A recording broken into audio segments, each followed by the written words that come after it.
हो, नमस्कार मित्रांनो. स्वागत आहे आपल्या चॅनलमध्ये. तर आज आपण घेणार आहे पर्ट आणि CPMचे काही क्वेश्चन्स. तर जास्त वेळ न करता आपण डायरेक्टली क्वेश्चन स्टार्ट करूया. जे काही प्रिव्हियस क्वेश्चन्स आहेत आलेले व्हेरियस एक्झाम्समध्ये. एक्झाम्स अशाच आहेत माहीत आहे, ज्या आपल्या MPSCच्या लेवल्समध्ये मॅच करणाऱ्याच आहेत. त्यामुळे त्याचा काही प्रॉब्लेम नाही. Level of questions that always matches with MPSC. आपण तेच क्वेश्चन घेणार आहे जे that always matches with the level of MPSC. So चला तर आपले CPM पर्टचे क्वेश्चन्स स्टार्ट करूया. आणि चॅनलला कोणी लाईक नसेल केलं तर लाईक करून द्या, शेअर करून द्या आणि नथिंग बट सबस्क्राईब तर कराच. तर चला तर स्टार्ट करूया. पहिला क्वेश्चन आहे, the independent float is the amount of time by which the start of an activity may be delayed without affecting. Independent फ्लोटबद्दलचा क्वेश्चन आहे. आपल्याला माहिती आहे 3 फ्लोट आपल्याजवळ चार फ्लोट आहेत, पण 3 फ्लोट जे आहेत ते आपल्यासाठी खूप इम्पॉर्टंट आहे. That is a total float, free float and independent float. तर independent float is the amount of time by which the start of an activity may be delayed without affecting. We know that independent float हा असा float आहे जो कोणत्याच पार्टला affect नाही करत. It does not affect. आता options काय काय, preceding of the following activity, म्हणजे start of the following activity and the completion of the project. आता एखादा समज आपण नेटवर्क जर पकडला, दिस वॉज अ नेटवर्क, एक छोटासा नेटवर्क जर आपण पकडला की दिस इज अ नेटवर्क, तर हे जर आपली ॲक्टिव्हिटी आहे, किंवा असं समजू आपण की इथं एक अजून आपला इव्हेंट आहे, तर हे जर आपली ॲक्टिव्हिटी आहे कन्सिडरेशनमध्ये, तर वी नो इंडिपेंडंट फ्लोट फक्त या ॲक्टिव्हिटीलाच अफेक्ट करून. It does not affect this activity. तो या ॲक्टिव्हिटीच्या हे जे फॉलोइंग ॲक्टिव्हिटी आहे, फॉलोइंग ॲक्टिव्हिटीच्या ना तर तो स्टार्टला अफेक्ट करते, ना तर फॉलोइंग ॲक्टिव्हिटीच्या एंडिंगला अफेक्ट करते. It doesn't affect at all the start and the start आणि जो एंडिंग आहे कोणत्याही दुसऱ्या ॲक्टिव्हिटीचा, त्याला प्रिसिडिंग ॲक्टिव्हिटी असो, त्या फॉलोइंग म्हणजे जे ॲक्टिव्हिटी आपण कन्सिडरेशनमध्ये घेतल्या त्याला प्रिसिडिंग एखादी ॲक्टिव्हिटी असो, त्याला सक्सिडिंग एखादी ॲक्टिव्हिटी असो, दोन्ही ॲक्टिव्हिटीला इंडिपेंडंट फ्लोट अफेक्ट करत नाही. सो हे जे स्टेटमेंट आहे विदाऊट अफेक्टिंग, त्यानं काय म्हटलं आहे वाचताना, विदाऊट अफेक्टिंग हा शब्द वापरला आहे. म्हणजे ना तर तो प्रिसिडिंग ऑफ फॉलोइंग ॲक्टिव्हिटीला अफेक्ट करत, वी नो दॅट, ना तर तो स्टार्ट ऑफ फॉलोइंग ॲक्टिव्हिटीला अफेक्ट करत. आणि सिम्पलचं लॉजिक आहे की हे 2 स्टेटमेंट्स आपल्याला परफेक्टली माहीत आहे, म्हणजे आन्सर डीच होणार आहे. पण थर्ड स्टेटमेंट काय म्हणते, that is a completion of project. तर तो कम्प्लिशन ऑफ प्रोजेक्टलाही इफेक्ट करणार नाही आहे. It does not affect the completion of project. कारण की float is nothing but the extra time. तो फ्लोट आपण घेतलाही तरी प्रोजेक्टचा कम्प्लिशन की अफेक्ट होणार तर नाहीच आहे. म्हणजे इंडिपेंडंट फ्लोट त्या ॲक्टिव्हिटीला अफेक्ट करत असेल, पण तो फ्लोट आहे म्हणजे that is extra time available, तर तो काही प्रोजेक्टला अफेक्ट करणारा आहेच नाही. So this all the 3 options are correct. वाचताना हे बरोबर वाचायचं की इथं विदाऊट अफेक्टिंग लिहिलं आहे. विथ अफेक्टिंग जर लिहिलं असतं तर मग काहीतरी वेगळं ऑप्शन आलं असतं. तर विदाऊट अफेक्टिंग लिहिलं आहे, त्यामुळे हा तिन्ही याला अफेक्ट करतच नाही, त्याच्यामुळे हे 3 जे आहेत याचं राईट आन्सर आहे. चलूया आपल्या नेक्स्ट क्वेश्चनकडे. नेक्स्ट क्वेश्चन काय म्हणते, PERT calculations yield a project length of 50 weeks. PERT कॅल्क्युलेशनवरून प्रोजेक्ट लेंथ किती होऊन राहिली, 50 weeks, with the variation of 9 हे व्हॅरिएशन आहे. Within how many weeks would you expect, आपण किती वीक्समध्ये एक्सपेक्ट करतो म्हणते, that project to be completed with a probability of 95%ची प्रोबॅबिलिटी आहे. Take the probability factor Z equal to 0.65 for 95 probability. तर एक प्रोबॅबिलिटी फॅक्टर Z जो आहे आपल्याला ऑलरेडी दिला आहे की 95%ची प्रोबॅबिलिटी असताना प्रोबॅबिलिटी फॅक्टर किती असते, तर 0.65 असते. तर इथून आपल्याला विचारलं आहे की how many weeks would you expect that the project is to be completed. तर आपण एक्सपेक्ट काय करणार आहे म्हणते की हा प्रोजेक्ट एवढ्या टाईममध्ये कंप्लीट होऊन जाईल किंवा प्रोजेक्ट एवढ्या टाईममध्ये कंप्लीट होऊन जाईल. हे एक्सपेक्टेशन आपल्याला त्याच्यात विचारलं आहे. तर हा जो प्रोबॅबिलिटी फॅक्टर Z आहे याचा एक फॉर्म्युला देतो आपण, that is TZ is equal to TS minus TE. हा प्रोबॅबिलिटी फॅक्टर Z जो आहे याचा आपण एक फॉर्म्युला देत असतो, that is nothing but Z equal to TS minus TE upon sigma. What is TS? TS is nothing but scheduled time, T is nothing but expected time, and sigma is nothing but standard deviation. Expected time means nothing but the time which is taken from the PERT calculations. So Z is nothing but, we know that Z is 0.65. That TS is nothing but scheduled time we have to calculate. Expect is how many weeks would you expect, and TE is nothing but the project length 50 weeks. जो आहे तो पट कॅल्क्युलेशनवरून आलेला जो आहे तो 50 weeks आहे. आणि सिग्मा व्हॅरिएशन दिला आहे इथं. आपल्याला माहीत आहे व्हॅरियन्सचा स्क्वेअर रूट जर घेतला आपण तर सरळ स्टँडर्ड डेव्हिएशन भेटते. तर 9चा स्क्वेअर रूट होऊन 3, that is standard deviation is 3. आणि हे कॅल्क्युलेशन्स जे आहे आपण स्वतः मॅन्युअली करणार आहे, बिकॉज आपल्याला पेपरमध्ये मॅन्युअलीच क्वेश्चन सॉल्व करायचे आहे. म्हणून आपण कॅल्क्युलेशनची प्रॅक्टिस विथ कॅल्क्युलेटर कधीच नाही करणार. आपण प्रॅक्टिस जे आहे ते मॅन्युअलीच करणार आहे आता. सो 0.65 × 3 मल्टिप्लाय दिस 0.65 × 3.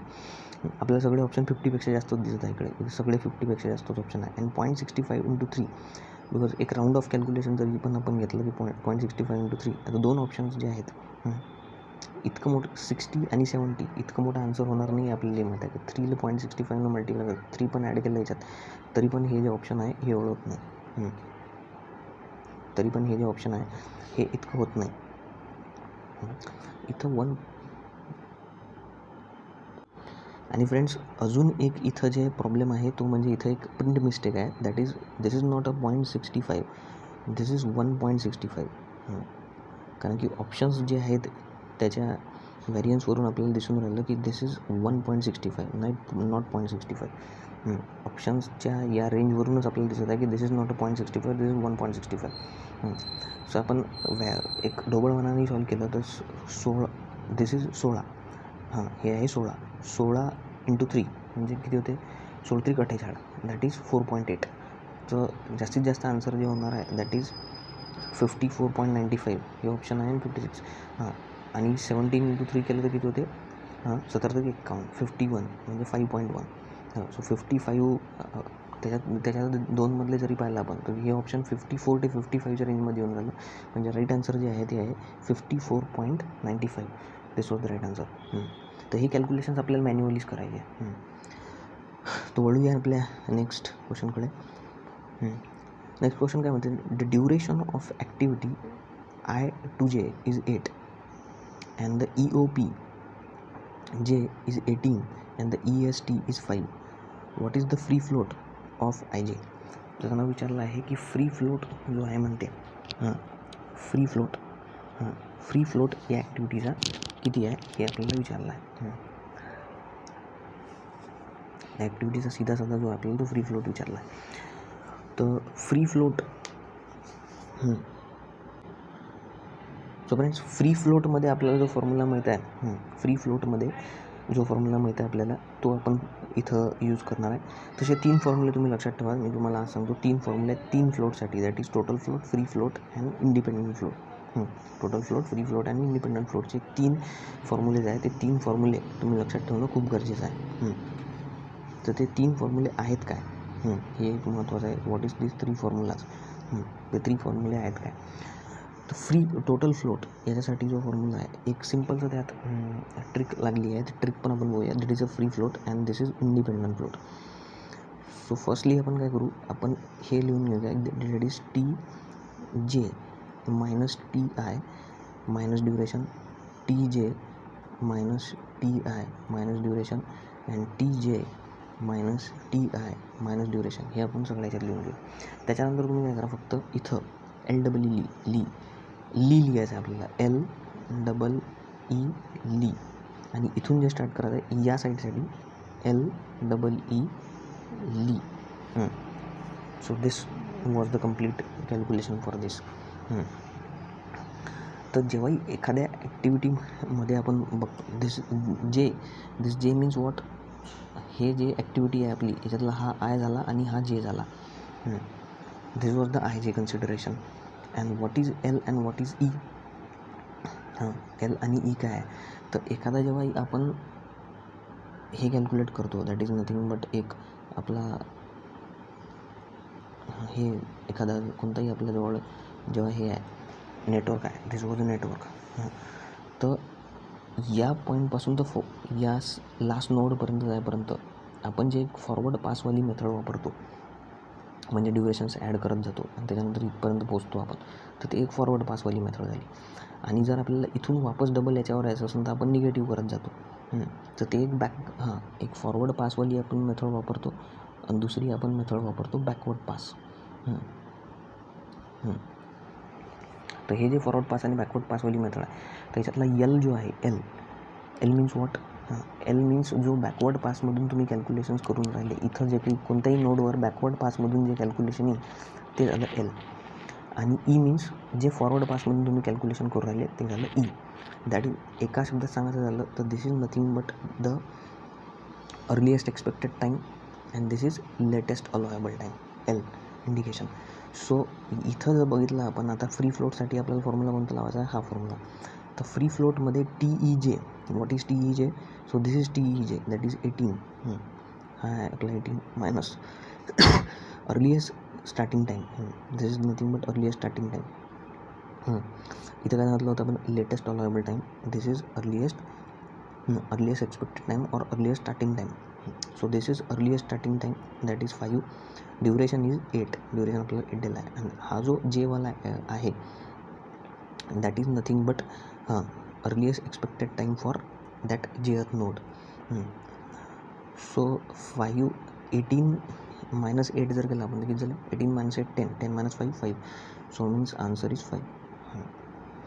सो हे 3 फॉर्म्युले जे आहे, हे 3 फॉर्म्युले सर्वात इम्पॉर्टंट आहे तुम्हाला अशा प्रकारचे छोटे छोटे एक्झाम्पल सॉल्व करण्यासाठी.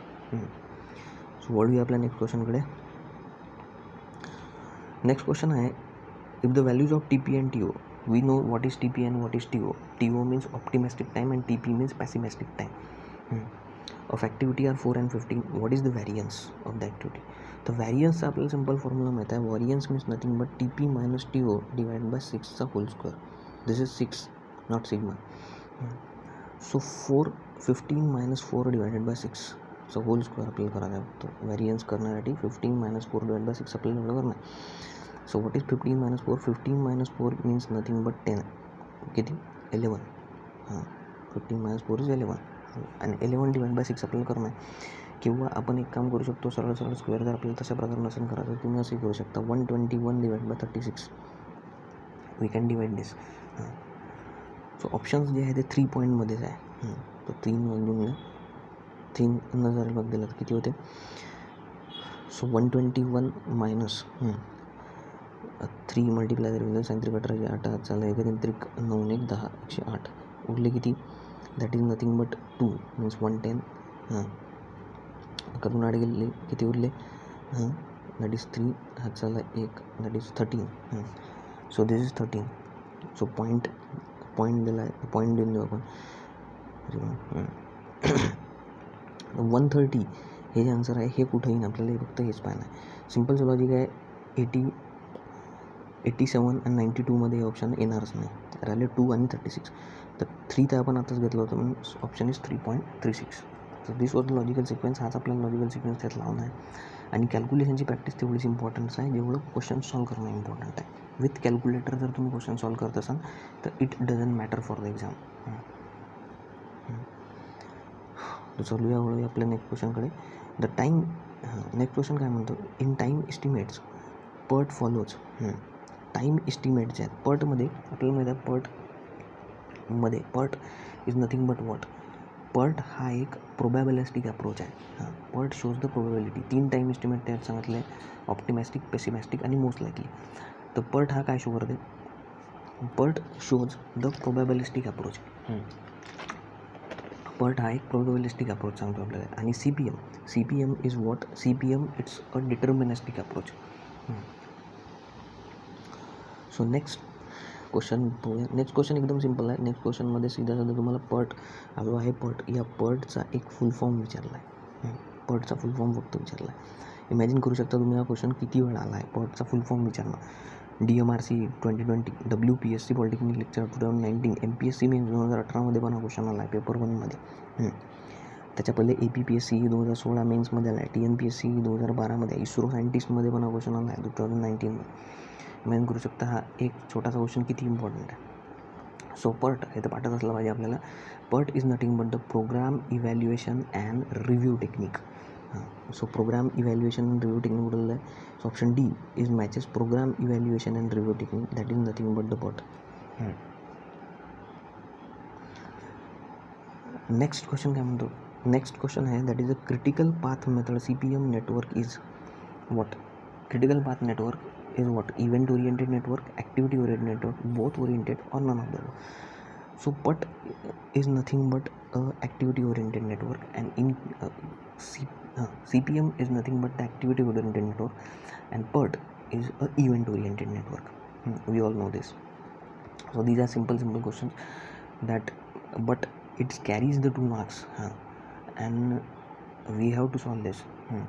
It doesn't have any chance of silly mistakes, because हे या क्वेश्चन अशा क्वेश्चनला जर आपण सोडलं आणि हे क्वेश्चन जर आपण चुकवले, हा प्रश्न पण MPSCमध्ये आला आहे 2012 मेन्समध्ये. त्यामुळे अशा क्वेश्चन्सला जर आपण सोडलं तर आपले मार्क्स तसेच कमी होणार आहे. त्यामुळे don't make it silly mistakes in this questions.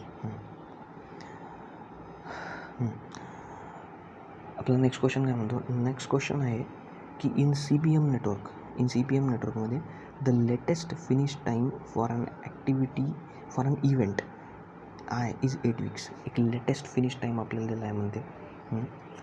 Latest finish time जो दिला आहे इव्हेंट आयसाठी तो दिला आहे 8 weeks. And activity IJ takes 4 weeks for completion. Event जे जो आहे तो स्टार्ट होते म्हणते 12 आठवड्यानंतर, 12 weeks. आफ्टर 12 weeks नंतर इव्हेंट जे जो आहे तो स्टार्ट होणार. सिम्पल लॉजिक आहे. And the float IJ for activity IJ is, जेव्हाही म्हटलं असं फक्त फ्लोट फॉर ॲक्टिव्हिटी IJ, तेव्हा लक्षात ठेवायचं it's nothing but a total float. जेव्हाही तू फक्त फ्लोट म्हणाल, it doesn't mention about total float, free float, independent float. फक्त फ्लोट मेन्शन केलं तर लक्षात ठेवायचं it only talking about the total float. तिथं कोणताच विचार नाही करायचा. सो आपण जसं मगाशी एक स्ट्रक्चर काढलं होतं, it's nothing but similar to that structure. We have this and we have this. This is I and this is J. We know इथं जो आपल्याला एक लेटेस्ट फिनिश टाईम दिला आहे म्हणते ॲक्टिव्हिटी आयचा, तो दिला आहे म्हणते 8 weeks. Latest finish time. त्याच्यानंतर ॲक्टिव्हिटी IJ दॅट इज 4. हे 4 आहे म्हणते. याचा ड्युरेशन 4 weeks आहे. आणि इव्हेंट जे जो आहे तो स्टार्ट होऊन राहिला 12 weeks नंतर. तर सिम्पल लॉजिक आहे की इव्हेंट जे जो आहे तो 12 आठवड्यानंतर स्टार्ट होणार आहे. तर आपल्याला काय काय दिलं आहे? This is latest finish time. Latest finish time means nothing but हा जो 8 आहे आपल्याला दिलेला, it's nothing but our TL. This is ith node. So this is TLI, latest finish time. आणि हा जे आहे, आणि हा इव्हेंटचा स्टार्टिंग टाईम आहे 12 आठवडे जे, दॅट इज TEJ. हा जो आहे हा TEJ आहे आपला. And this is nothing but 4. आणि हा जो आहे आपला 4 आहे. तर आपल्याला विचारलं आहे float of an activity IJ किती असं म्हणते. फ्लोट ऑफ अॅन ॲक्टिव्हिटी केव्हाही विचारलं असलं तर फ्लोट इज, आपण पाहूया पहिले की हे डाटा जो आहे मॅच करू राहिला आपल्या कोणत्या फॉर्म्युलासोबत मॅच करू राहिला. सो आपल्याला दिला आहे TLI and this is TLJ. आणि एक ॲक्टिव्हिटीचा ड्युरेशन जो आहे आपल्याला तो देऊन ठेवला आहे. सो आपले जे 3 फॉर्म्युले आपण डिस्कस केले होते मागं, ते आपण एक वेळा पाहून घेऊया. ते 3 फॉर्म्युले कोणते आहेत म्हणून आपण इथं डिस्कस केले होते ते 3 फॉर्म्युले. सो आपल्याला दिला आहे TL कोणता दिला आहे? आपल्याला दिला आहे TLI आणि TEJ. काय दिलं आहे? TLI and TLJ.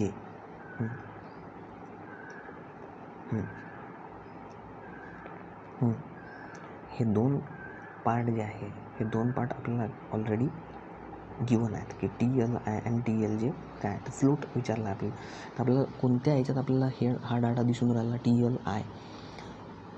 सो आपण इथं बघा TLI आणि TEJ हा डाटा आपल्याला इथं परफेक्ट दिसून राहिला इंडिपेंडंट फ्लोटमध्ये. So let's calculate this. Independent फ्लोटमध्ये हा आपल्याला डाटा परफेक्टली मॅच करून राहिला. सो इंडिपेंडंट फ्लोटवाला आपला फॉर्म्युला काय? What is independent float? Independent float is nothing but TL what?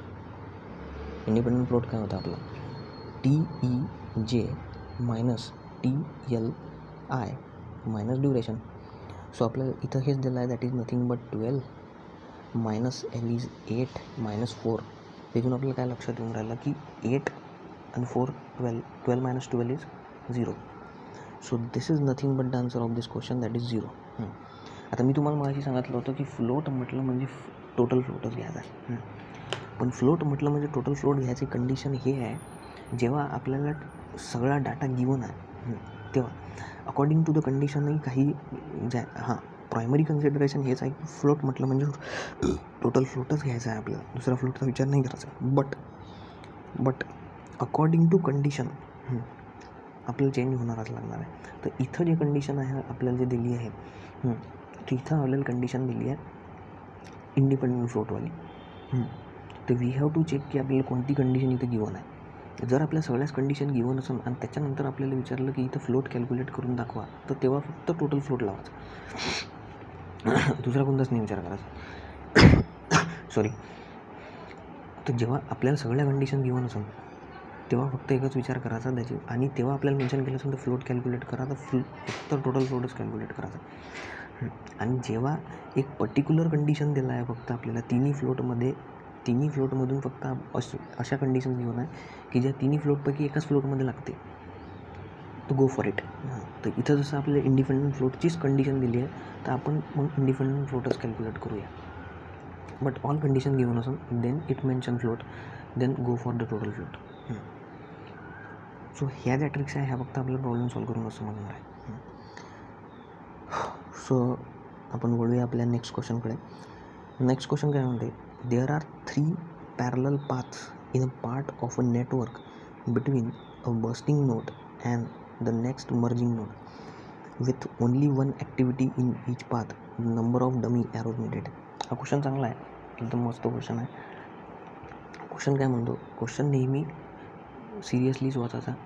थोडा टाईम क्वेश्चन वाचण्यात गेला तर चालते, बट प्रॉब्लेममध्ये मिस्टेक नाही झाली पाहिजे, त्यामुळे क्वेश्चन्स जो आहे तो सिरियसलीच वाचायचा आहे आपल्याला. So there are 3 parallel path. 3 parallel path आपल्याला दिले आहे.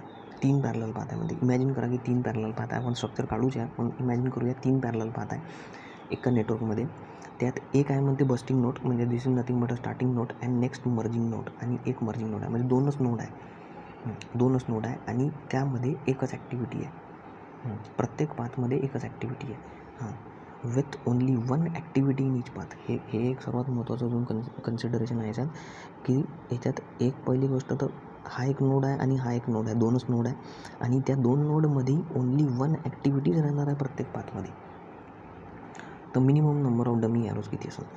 सिम्पल लॉजिक आहे. स्ट्रक्चर आपण त्याचं जर एक सॉल्व करून घेतलं तर दॅट इज द स्ट्रक्चर. हा एक नोड आहे आपला आणि हा एक नोड आहे. That is nothing but a bursting node and this is nothing but a merging node. 3 path आहेत. एक पाथ तर आपला हा झाला, हा करेक्टली पाथ होणार, याच्यात कोणत्या डमी ॲक्टिव्हिटी यूज आपल्याला करायचा नाही. पण दुसरा पाथ आपल्याला माहीत आहे की आपला स्टँडर्ड रूल काय असते की 2 इव्हेंटच्या मध्ये एकच ॲक्टिव्हिटी असली पाहिजे. 2 इव्हेंटच्या मध्ये एकच ॲक्टिव्हिटी असली पाहिजे. दोन्ही इव्हेंटमध्ये डमी ॲक्टिव्हिटी सोडून जे परमनंट ॲक्टिव्हिटी आहे ते फक्त एकच राहू शकते. तर आपल्याला पण 3 पॅरलल पाथ सांगितले. मग 3 पॅरलल पाथ आपण डमी ॲक्टिव्हिटी कशी जोडू शकतो, आणि प्रत्येक पाथमध्ये एकच काय असली पाहिजे, ॲक्टिव्हिटी असली पाहिजे. So this is number activity 1. इथून आपण एक पाथ क्रिएट करू शकतो dummy, this is dummy activity. इथून आपण एक पाथ क्रिएट करू शकतो, दिस इज सेकंड, आणि इथून आपण एक पाथ क्रिएट करू शकतो, दिस इज थर्ड. म्हणजे हे तर झाली ओरिजिनल ॲक्टिव्हिटी. डमी ॲक्टिव्हिटी किती झाल्या, एक हे ॲक्टिव्हिटी डमी झाली, एक हे ॲक्टिव्हिटी डमी झाली, म्हणजे 2 डमी ॲक्टिव्हिटी झाल्या. आणि इव्हेंट आपल्याला 2च दिले, एक्स्ट्रा इव्हेंट जोडायची गरज नाही आहे, कारण की आपल्याला स्पष्टपणे मेन्शन आहे की only one activity in each path. So we have to take only one activity. म्हणजे डमी ॲक्टिव्हिटी किती झाल्या आपल्याजवळ, तर डमी ॲक्टिव्हिटी आपल्या झाल्या 2 डमी ॲक्टिव्हिटी जे आहे, this is nothing but that answer. तर हे क्वेश्चन जेव्हा तुम्ही परफेक्टली वाचाल तेव्हाच तुम्हाला समजते की तिथं एक्झॅक्टली लिहिलं काय किंवा विचारलं काय. ते क्वेश्चन जेव्हा तुम्ही एक्झॅक्टली वाचाल हे तेव्हाच तुम्हाला समजेल की तिथं एक्झॅक्टली लिहिलं काय किंवा विचारलं काय. नेक्स्ट क्वेश्चन आपल्याला म्हणतो, नेक्स्ट क्वेश्चन म्हणत आहे की slack in a PERT network refers to. Slack PERT नेटवर्कमधला कशाला रेफर करते म्हणते. तर सिम्पल लॉजिक आहे, स्लॅग आणि फ्लोट दोनमध्ये फरक आहे. तर फ्लोट इज, नेहमी लक्षात ठेवायचं, float is related to an activity and slack is related to a event. आणि स्लॅग हा जो आहे पर्टमध्ये दिसतो तुम्हाला, फ्लोट हा CPMमध्ये दिसतो तुम्हाला. So that is slack is related to an event. Slack, तर इथं जे लिहिलं आहे slack is related to an activity, this was wrong. Slack हे याच्यासोबत रिलेटेड नाही आहे. Slack is nothing but related to event. Float is related to an activity. So next question काय म्हणतो, which one of the following is a point in time when certain conditions have been fulfilled, such as the start or the completion of one or more activities. हा एक point आहे म्हणते in टाईममधला when certain conditions have been fulfilled such as start or the completion of one or more activities, त्याला आपण काय म्हणतो म्हणते. तो सिम्पलचं लॉजिक आहे, त्याला आपण काय म्हणणार आहे, त्याला आपण इव्हेंट म्हणणार आहे.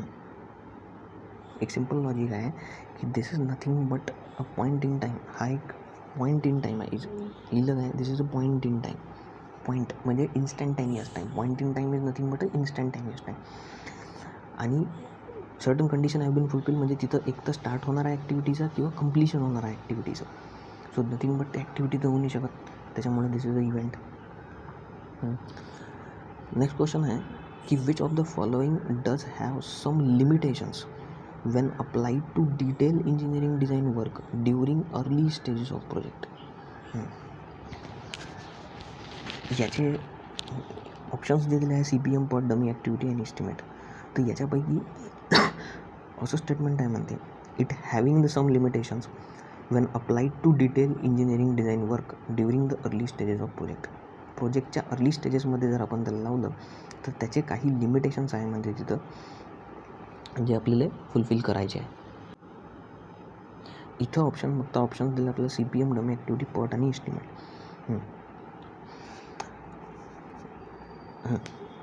तर इथं जे परफेक्ट ऑप्शन मॅच करेल ते म्हणजे एकच ऑप्शन मॅच करू शकते, that is CPM. Y, because की इथं लिहिलं काय आहे, पहिली गोष्ट तर इथं लिहिलं आहे during the early stages of project. During the early stages of project.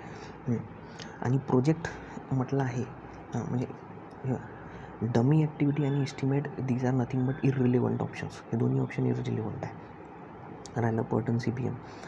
तर काही लिमिटेशन्स आहे म्हणते when apply to detail engineering design work. आता इंजिनिअरिंग डिझाईन वर्क आहे म्हणजे PERT नाही लावू शकत, because PERT is nothing but a probabilistic approach. आणि इंजिनिअरिंग डिझाईन वर्कमध्ये आपल्या प्रोबॅबिलिस्टिक अप्रोच नाही चालत, हे तुम्हाला सगळ्यांना माहिती आहे. त्याच्यामुळे एकच ऑप्शन जे आहे ते मॅच करते, दॅट इज CPM. तर वळूया आपल्या लास्ट क्वेश्चनकडे आजच्या. तर आजचा आपला लास्ट क्वेश्चन काय आहे, सिम्पल क्वेश्चन आहे जो नेहमीच रिपीट होतो. That is nothing but question is what. Question काय म्हणतो ते बघूया. क्वेश्चन म्हणतो आहे की ऑप्टिमिस्टिक, मोस्ट लाईकली आणि पॅसिमिस्टिक टाईम दिले आहे 4, 11 आणि 12 डेज. एक्सपेक्टेड कंप्लिशन टाईम विचारला आहे. तर सगळ्यांनाच माहीत आहे एक्सपेक्टेड कंप्लिशन टाईमचा जो आपला फॉर्म्युला होत असते that is nothing but TE is equal to TO plus 4TL plus TP divide by 6. So what is TO? TO is nothing but optimistic time, that is 4 plus 4 into TL, that is 11 is the most likely time. So 11 into 4, 44 plus TP is nothing but 12 days divided by 6. So 4 plus 48, 4 plus 44, 48, 48 plus 12 what? 12 60, 60 by 6, that is nothing but 10. So असं पण काही calculation जे आहे ते प्रत्येक calculation लिहत न बसल्यापेक्षा काही कॅल्क्युलेशन्स तुम्ही मनातही केले तरी चालते. पण मनात करताना सोपे कॅल्क्युलेशन्स, माझं सजेशन हे आहे की सोपे कॅल्क्युलेशन्स तुम्ही मनात करा.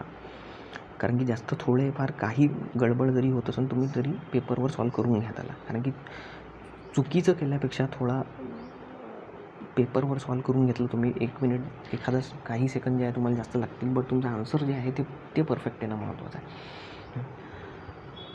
सो मित्रांनो, हे आपलं आजचं डिस्कशन होतं CPM, PERTबद्दलचं. आपण काही क्वेश्चन्स सॉल्व केले. या टाईपचे जवळपास क्वेश्चन जे आहे ते आपल्याला एक्सपेक्टेशन काय की अशाच टाईपचे क्वेश्चन आपल्याला दिसणार आहेत त्यात. कारण की लेवल ऑफ क्वेश्चन्स जे आहेत ते MPSCमध्ये याच लेवल ऑफ क्वेश्चन्सचे क्वेश्चन जे आहे ते आपल्याला दिसतील. बिकॉज हे सगळे जे आहे हे स्टेट असिस्टंट इंजिनियरचेच क्वेश्चन आपण सगळे घेतले आहे, स्टेट लेवलचेच क्वेश्चन आहेत ते सगळे. यात काही ESEमध्ये आलेले पण क्वेश्चन्स आहेत, MPSCमध्ये आलेले पण आपण क्वेश्चन्स काही दिसलेच आपल्याला. So this is all about for today. Thanks for watching friends. भेटूया आपल्या नेक्स्ट व्हिडिओमध्ये याच प्रकारच्या. तोपर्यंत अभ्यास करत राहा. 4 महिनेच राहिले. थँक्यू.